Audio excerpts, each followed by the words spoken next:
Monsieur Jacques Perron, comment ça va? Oui, monsieur, ça va très bien. C'est un plaisir d'être là avec toi aujourd'hui. Jacques, j'ai des beaux souvenirs de Landrienne ici. On est dans la paroisse de Landrienne, qui appartient au diocèse depuis 103 ans. Je me souviens, il y a une trentaine d'années, on allait dans ton domicile, puis on avait les soirées de prière avec Sœur Isabelle. Je ne sais pas si tu t'en souviens. Ah, Sœur Isabelle, ça les a marqués, nous autres aussi. Oui, moi, ça m'a marqué, son passage ici. Et puis, même être en votre compagnie là, dans mes premiers pas dans la foi.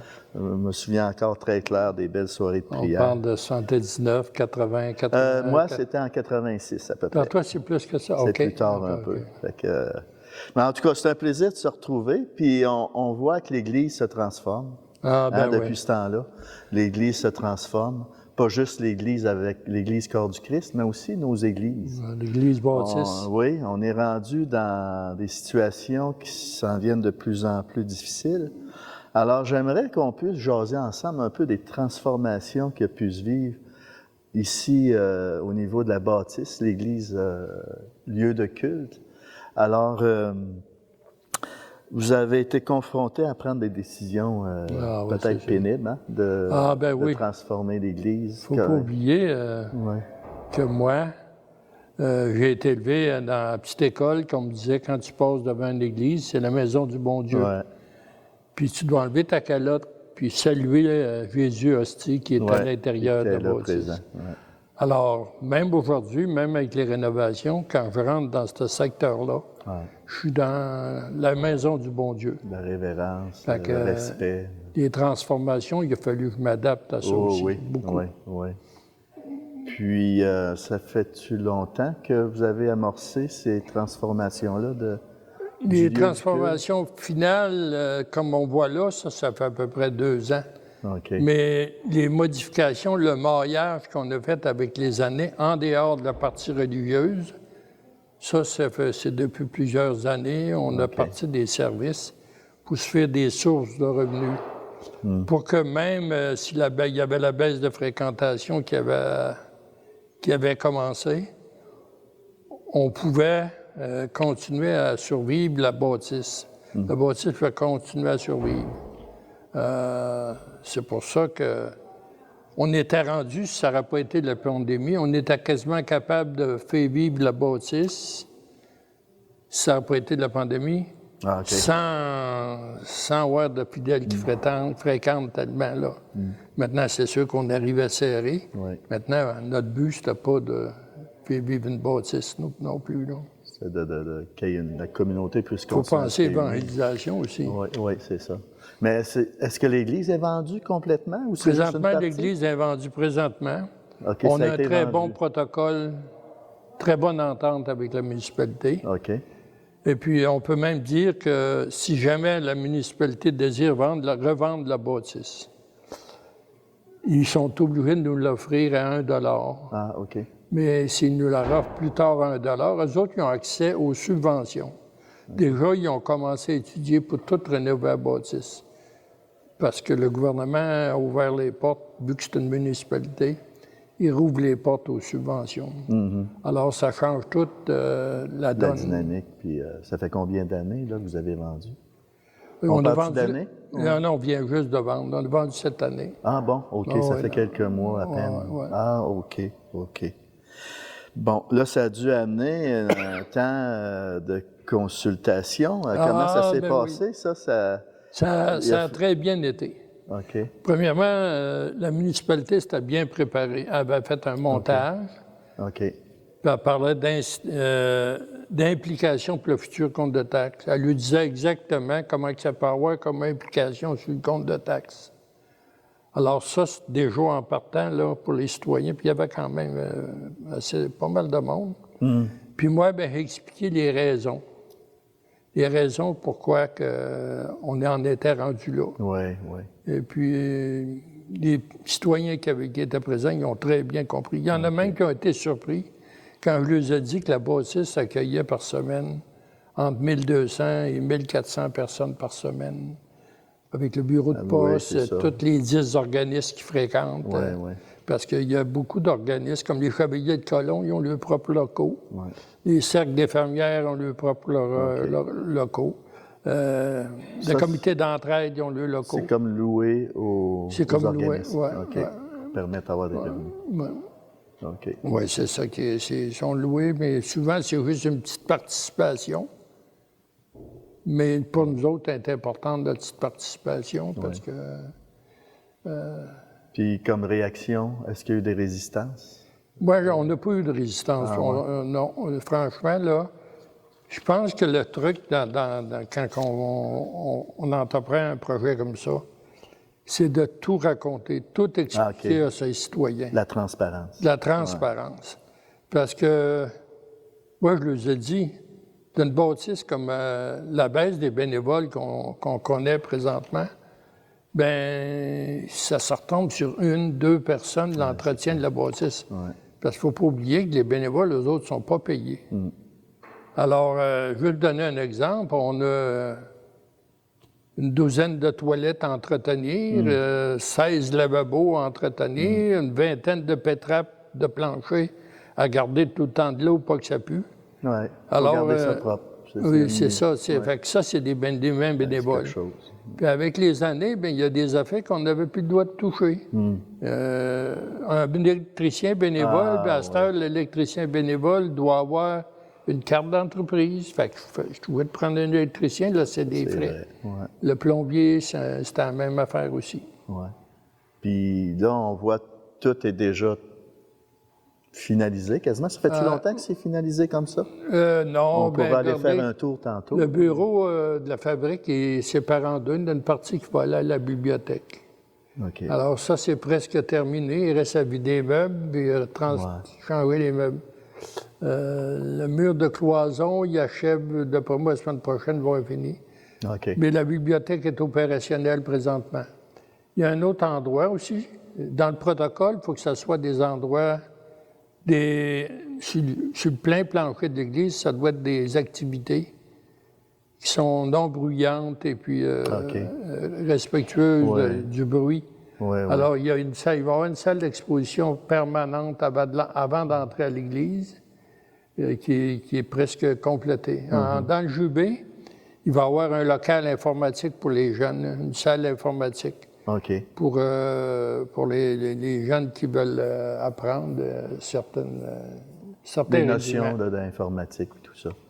Là, est-ce que tu as une idée du pourcentage de bancs qui a été sacrifié pour 50 des bancs? Oui, c'est exactement, on a sacrifié exactement 50 50 Maintenant, à Landrienne, quand il y a des cérémonies religieuses funéraires, on remplit souvent, on remplissait presque notre église à chaque fois. Alors, j'ai une entente aussi, là, si jamais qu'on manque de place, on a en masse des chaises dans la salle communautaire en bas. On peut rajouter des chaises dans l'autre partie. As-tu une idée du nombre de personnes qu'on peut asseoir ici, présentement, dans le lieu du culte? Ici, on doit se tenir environ alentour de 150 à 200. Personnes, facile, là, oui. Et puis, depuis la transformation, y a-t-il des fruits? Comment je pourrais dire, des fruits de cette transformation-là?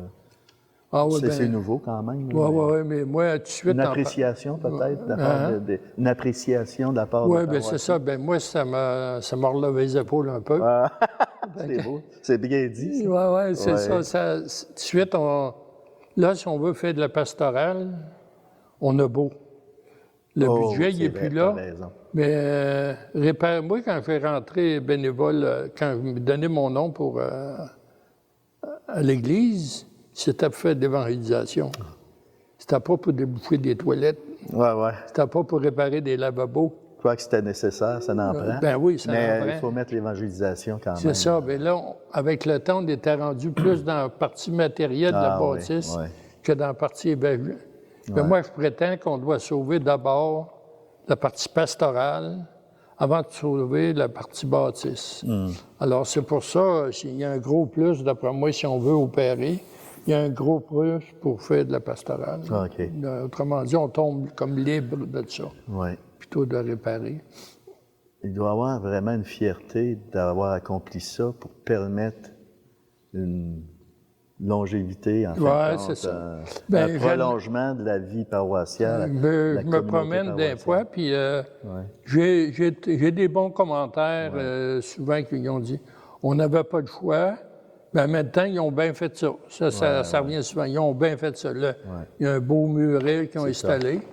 Moi, ce que je tenais de plus, c'est que la partie religieuse, qu'elle ne soit pas empiétée. Ça veut dire, quand on ferme la porte, on est dans l'église, on est chez nous. Je ne voulais pas qu'il y ait une circulation, vous voyez bien. C'est important. Comme je vous dis, moi, j'ai été élevé que c'est la maison du bon Dieu.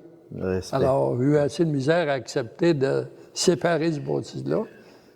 Le reste, le sous-sol, ça c'est correct, mais la bâtisse, elle reste la maison du bon Dieu, dans ma partie. Moi, j'aimerais ça qu'on fasse le tour. Ah ben avec plaisir. Veux-tu nous faire un tour, là, voir, là? Alors, on va se déplacer, puis avec les images, on pourra commenter au fur et à mesure les changements qui ont été accomplis. Ah, avec plaisir. On va passer à la prochaine étape. Alors, Jacques, on est au sous-sol de l'église. Ça fait combien d'années que les rénovations étaient faites ici au sous-sol? Ça, on a commencé ça en 92, 93. OK. Presque à toutes les ans, on avait un projet pour rénover. OK. Des améliorations. On est rendu dans le bâtisse avec, surtout le sous-sol, on dépasse le 2 millions d'investissements. Wow. OK. Avec les levées de fonds du CRSSE. Le CRSSE, c'est le comité de bingo.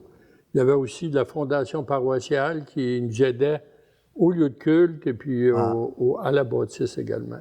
Puis il y a eu des dons des paroissiens aussi. Des dons des paroissiens. Même on a eu une subvention fédérale pour quand on a décoré un bénévole, ils ont payé un élévateur, un ascenseur pour les personnes en rue, parce qu'il fallait que ce soit conforme à l'accès des édifices publics. Okay. La loi de l'accès des édifices publics, c'était quand même assez dur à respecter parce qu'on était d'un sol. Alors, elle respecte la loi.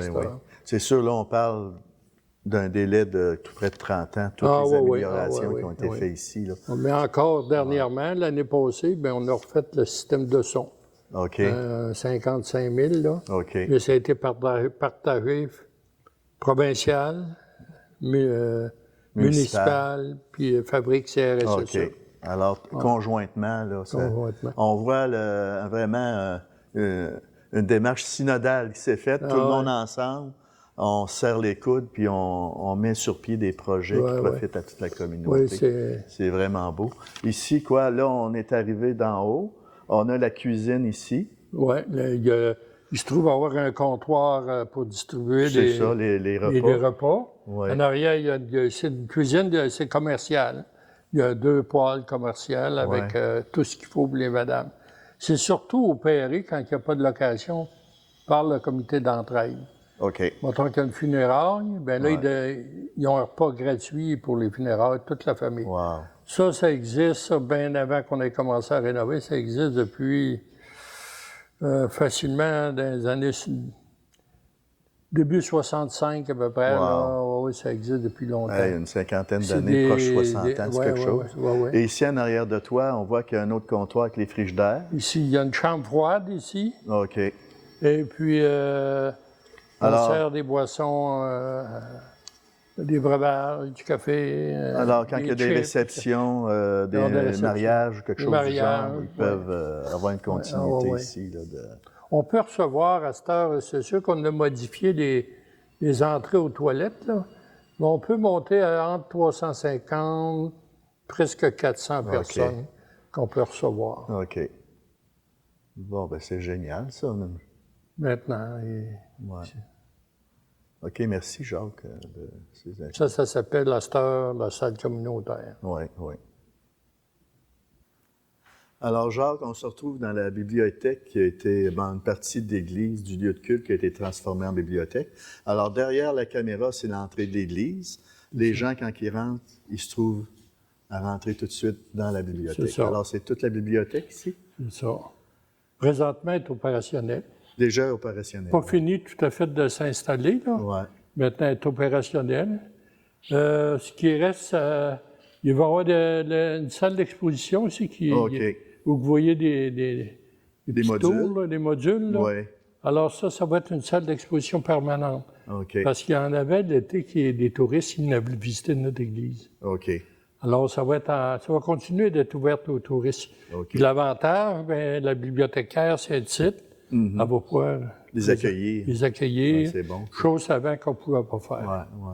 Puis on voit le mur qui sépare le lieu de culte en deux. Le mur, c'est propre, c'est quelque chose de beau. Ce qui est intéressant, c'est qu'étant donné que c'est une municipalité qui a pris en charge le bâtisse, ils ont eu accès à une subvention pour payer le mur. Le mur vaut quand même une cinquantaine de $1000.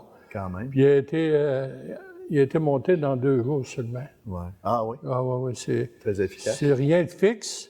Si jamais qu'un jour ça se modifie, on enlève le mur, il n'est pas cloué rien. Oui, c'est ça. Alors on pourrait le déplacer plus loin si c'est nécessaire. Ou avec un regain de foi dans quelques années, on pourrait le ratisser. C'est ça.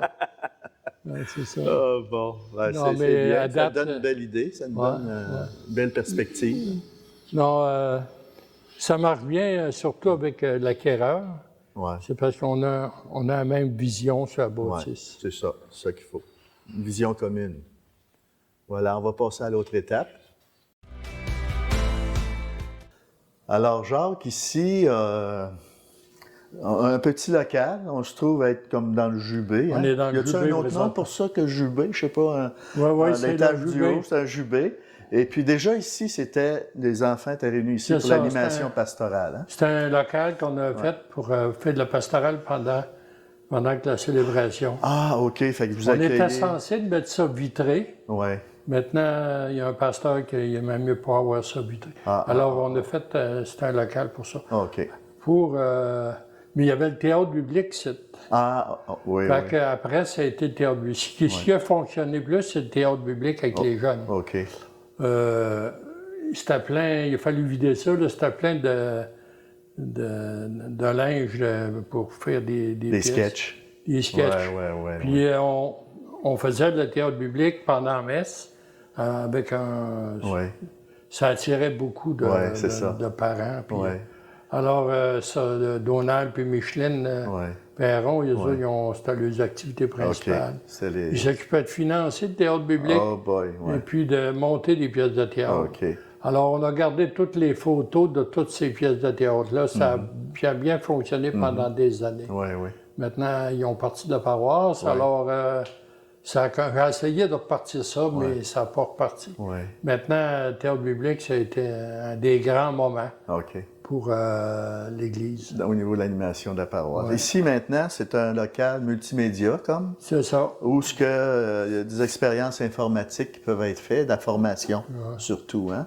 Alors, on voit une belle installation ici. Ça ressemble quasiment à une console, des micros pour une radio communautaire. Alors, c'est peut-être dans les projets... oui, c'est des projets. Ça fait partie de la formation que vous pouvez donner. Là. Les jeunes veulent faire des montages vidéo. C'est ça. Fait qu'il va y avoir un animateur qui va être aidé pour ça. C'est surtout pour les adolescents et les jeunes et moins jeunes. Bon, c'est une belle vision. Alors, on pourra peut-être faire des émissions religieuses radiophoniques. On peut rêver. Ces réseaux sociaux, hein? C'est à venir. C'est vrai, c'est une très bonne idée. Très bonne idée. Oui. Ben, c'est beau. On va aller voir dans l'église maintenant. C'est une autre perspective. Alors, plus tôt, Jacques, tu m'expliquais qu'ici, ça va être un genre de petit coin exposition. Il y a des modules. C'est ça. Et puis là, moi, je suis attiré par quelque chose qui est... Bon, il y a un prie-dieu ici. Ça, c'est des gens de notre âge, on peut... mais ça ici, là, ça me dépasse. Ça, c'est de mon âge. Parce que c'est plus jeune. Là, tu vas m'expliquer c'est quoi, ça. Ça, c'est un confessionnal. Moi, c'est ce genre de confessionnal-là que j'ai été. La première fois avec le curé Bérubé. Alors, ça se descend pour faire un prie-dieu. Un prie-dieu. On le relève pour les confessions. Puis le prêtre, il y a des petites portes là bord, ouvre les petites portes, puis c'est là qu'on... Puis lui, il y avait une chaise de l'autre côté. Une chaise de l'autre côté. Il accueillait vos confessions. Puis quand c'était trop grave, il sortait la tête du bord ici. Puis Ah, ben, c'est quelque chose, hein? Non, oui, c'est spécial. Ça va faire partie de l'exposition permanente. Oui. Ici, naturellement, c'est pas fini. Oui, c'est pas terminé. Mais encore. on est assez avancé. Oui. Ici, on voit un piano? Un harmonium. Un harmonium. Un harmonium était dans la première église de Landrienne. Ça date des années début 1930. Alors, ça avait fait partie de l'exposition du 100e. Il y avait l'exposition du 100e ici. Alors, c'est toute l'histoire de ça qu'on veut mettre ici. Oui, mais c'est quoi la différence entre un harmonium? Harmonium, c'est qu'il marche avec de l'air. Il marche avec de l'air. Il y a des pédales ici. Il pédale avec ça, OK. Ouais, tu pompes ça, là. Puis quoi, ici, il y a des notes? Ou des notes.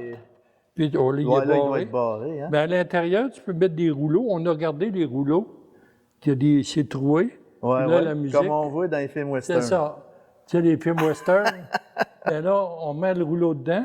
Puis avec les pédales, tu pompes. Là, le rouleau décolle. L'harmonium, elle marche seule. Elle donne son air. Son air d'aller. C'est ça.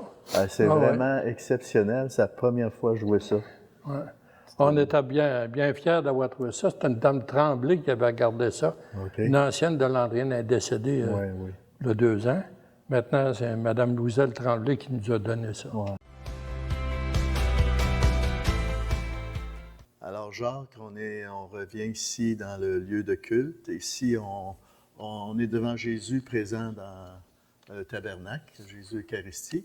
Et l'autre côté de ce mur-là, c'est une salle pour l'adoration.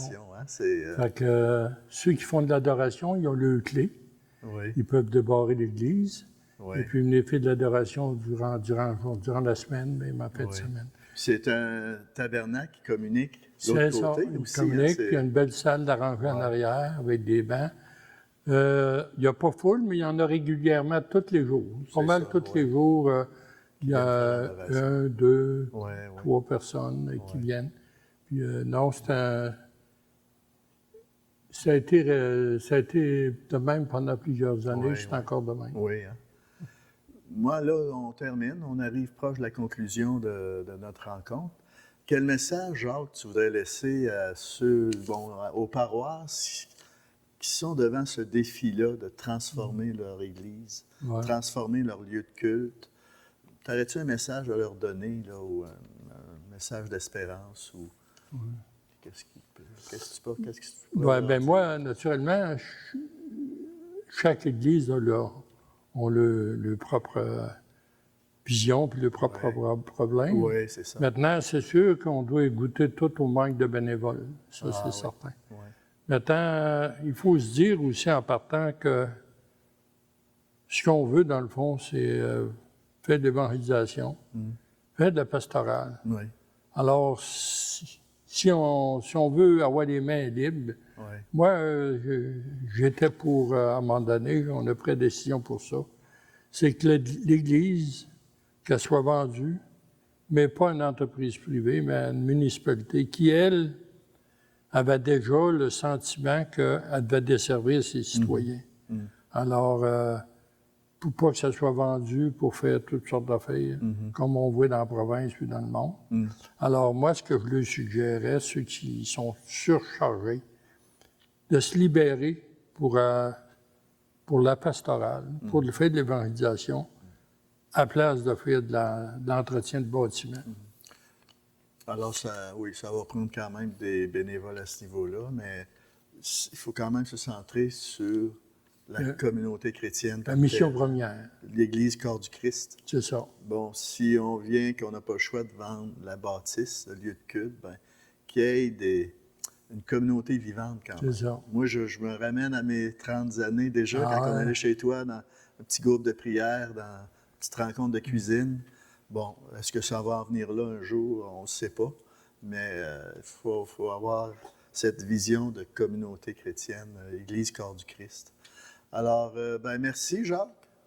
Ça nous a fait plaisir de vous accueillir chez vous. Et s'il y en a qui sont intéressés à parcourir notre protocole d'entente, ça va nous faire plaisir d'en envoyer aux fabriques qui en ont besoin. Merci, Jacques. Merci tout le monde d'être à l'écoute. Puis faites connaître aussi le site de Pastoral Jeunesse et tout ça. Faites connaître ce reportage à d'autres. dans d'autres paroisses et pour agrandir notre famille chrétienne. À la prochaine, tout le monde.